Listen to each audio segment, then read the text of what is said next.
Should I spend my money, invest, buy things based on my moral convictions?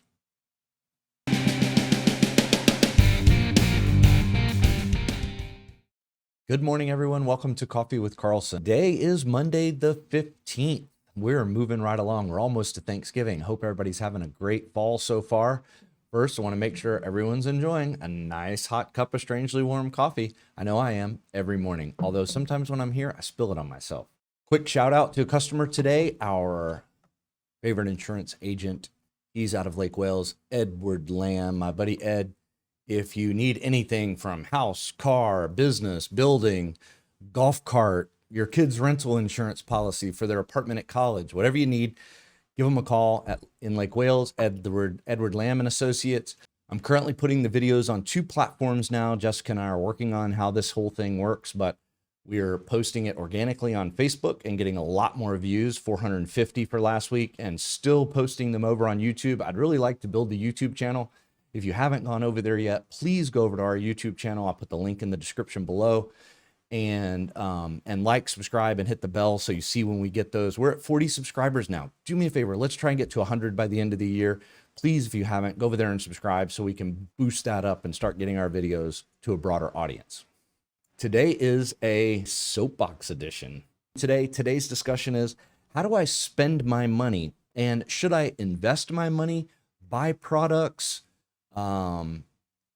vote, all of the things that I do that I have the power to help control? Do I do that based on my moral compass and the things that I believe in? The impetus for this show today is a saying that I learned as a young child, and I think everybody knows it, probably one of those sayings that everyone knows, which says, put your money where your mouth is, right? We all know that, but do we live our lives that way? Do we talk about things all the time, but when we go to purchase something or we get to the ballot box and vote, do we actually vote with that compass and the way we feel or believe from a moral standpoint? This includes, in my perspective, it's just a soapbox edition. This is just my opinion today, but it includes faith. I think is very important, the way we live our lives, however you foresee that. I'm a Christian, so I believe that.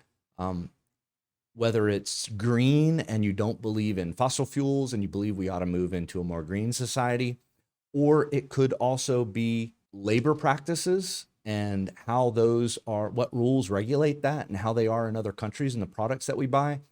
And one of the very important ones I think that's been on top of mind for at least the last few years, hopefully all the time for people, is whether or not it's actually made in America. Let's dive right in. From a faith standpoint, when you're going to the ballot box, do you actually put your vote and select the person that aligns most with your faith and the values that you portray through that faith and what you believe? Whether you're a Jewish, Muslim, or Christian, when you sit down, do you think about that and you actually vote those convictions? There are lots of different things. It could be capital punishment, abortion rights, whatever it is that you feel from a faith standpoint, maybe your Christian beliefs like us, do you pass that along to the ballot box? Also, do you pass it along when you're spending money, whether that's investing or buying products, and whether or not you feel that that company's aligned with your values? The next one is green. And by green, I mean anything that's related to the climate change argument and how it is.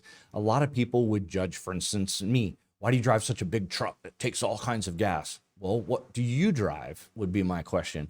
And if they're harping on me for driving something that might get a few miles less to the gallon than their car, what does that say about them if they're not driving an electric car, which is supposed to be the greenest thing you can get right now? Or at the end of the day, why aren't they walking to where they need to go? Or why aren't they riding bicycles where they need to go to get back and forth to work? And why don't people who feel that way, maybe they do, that's why they live in urban areas, but the urban areas that I know, they still have cars and they still drive. There's not a lot of walking going on. So I really wonder if you believe that, you need to put your money where your mouth is. That could be even from a pollution standpoint. And I go back to phosphate mines in the state of Florida, where the majority of the phosphate, all the phosphate in the United States, I think, comes from, are highly regulated, highly protected. Obviously, environmental things, accidents happen all the time. It's highly regulated.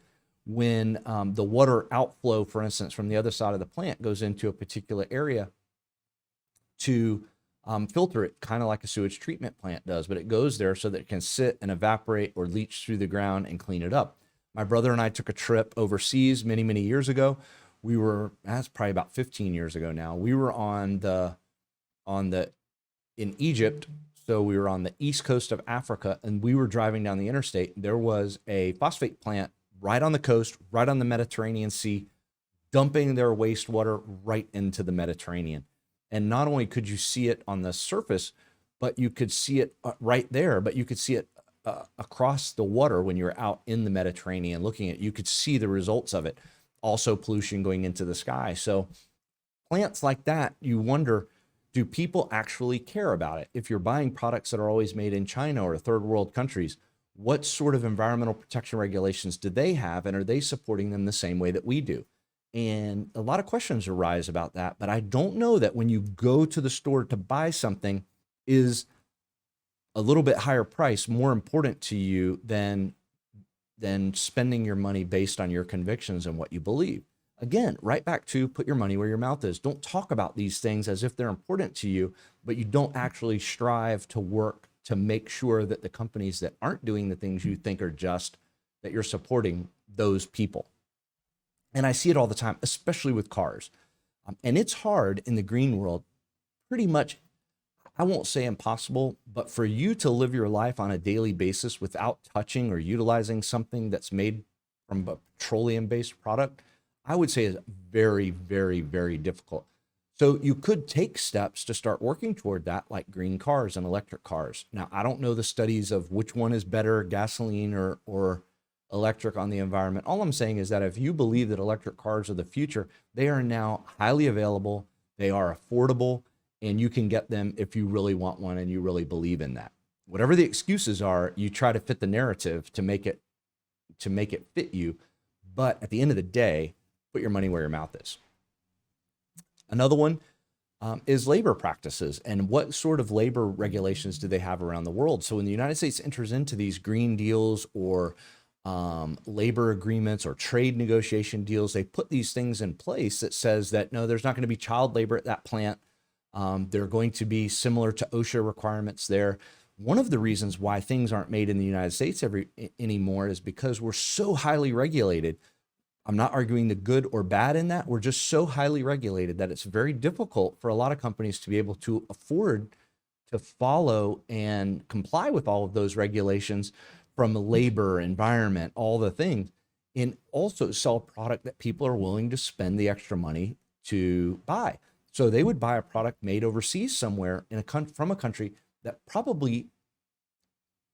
maybe doesn't follow any of those same environmental or occupational safety regulations that companies in the United States are required to make. So it's a big question for you, and find out if you think that these plants or these companies, whether it's sneakers, clothing, cars, electronics, whatever it is, if you really care about it and it's something you're passionate about, then maybe you should research it a little bit. One, to find out if you can find products that are made in countries that are certified free trade or certified to have similar standards as the United States. So something very important for you to think about as you're spending your money. And finally, my favorite one, made in America. You see a lot of people carrying around the American flag, although that might not be politically correct these days, and saying proud to be an American and support American. But at the end of the day, I actually just saw an article the other day about a couple who started a brand new company in the United States to make American flags that are actually manufactured with United States grown cotton and other products, all grown and manufactured here in the United States. It didn't exist until then, but made in America is important to me. And whenever I can, I try to buy products that are made in America. And it's not that easy to get.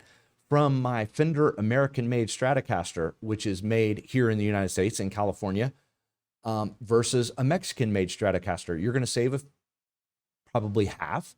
But is it important to you that you're supporting workers in the United States and the standards that they have and the quality of the work that they have? Also, just recently, I needed to replace some blue jeans. So I found a company in Chicago that manufactures blue jeans of multiple different colors, but they manufacture jeans in Chicago. They repurposed an old plant in order to make them, and they use all United States sourced materials. Cotton, thread, all the buttons, the little rivets and things, all of that stuff sourced in the United States. So fantastic, and the price is pretty good. The jeans on sale were $50 or $60. So you can find these things if you really want to. Another example of a product that I've sought out is golf balls. So we have so many golf balls, those of us who play golf on a regular basis, and it's very difficult to find something that's made in the United States. But Bridgestone makes their golf balls in the United States. So boom, started buying Bridgestone. Doesn't matter to me how the balls play or what they look like. I started using Bridgestone golf balls. But golf clubs, you can't find a golf club that's made in the United States. You might be able to find one that is assembled or other products, but the majority, all of them that I could find, are made outside the US. So there are products that you can find. There are products that you can buy to be responsible. And there are ways for you to go through each of these things. So from my perspective, I'm going to close this out by saying, put your money where your mouth is. If you believe in climate change and you believe that there is a difference by driving an electric car versus a gasoline car, then drive an electric car. If you believe that riding a bicycle is better than driving a car, then ride a bicycle. If you believe that using any petroleum products are, then stop doing it. If your faith is important to you and you want to go to the ballot box or buy products that support the faith that you have, then buy those products and seek out the people that have similar values as you. If you believe that labor practices in other countries are not up to the same standard as ours and the workers aren't treated or paid the way that they're treated here, then seek out products that are made in a country that has a similar standards to us and their workers are treated and paid fairly. If you believe in Made in America and you really believe that you're an American and you're proud to be an American, then whenever you go to buy something, flip it over and do the research. Take the extra 5 minutes. With the internet now, it's almost impossible for you to not be able to find that. So taking buy local to a different level, find those products that are actually manufactured in the United States. And I'll tell you this, that my friends and clients, we've been talking about different products for about a year now that we might be able to start up and help figure out a way to make some products in the United States that currently are not. So you can do the same thing, research it, do your homework, play on the internet, find out the products that are made in the United States. Oh, here's another one that I just thought of. I was searching for new air filters, and we have several weird sizes of air filters at the office and at the house. I actually found an air conditioning filter manufacturer that's made on the East Coast of Florida. You can't beat that. East Coast of Florida. And I'll put some of these links in the description below so that you can see some of these products, but air conditioning filters made in the state of Florida. You cannot go wrong with something like that. They work great. And the price isn't that much different than the other ones that you could find. So put your money where your mouth is. Thank you for joining me on Coffee with Carlson. If you need to get in touch with us, you can call us at any time at 863-382-4141. You can check us out on the web at carlsonaccounting.com. And you can schedule an appointment for me right there on the web. Virtual, phone, in-house. You can come in and meet with us anytime. Our office is downtown Sebring, right off the circle at 129 South Commerce Avenue. Thank you very much. I hope you have a fantastic week. Thank you for joining me on Coffee with Carlson.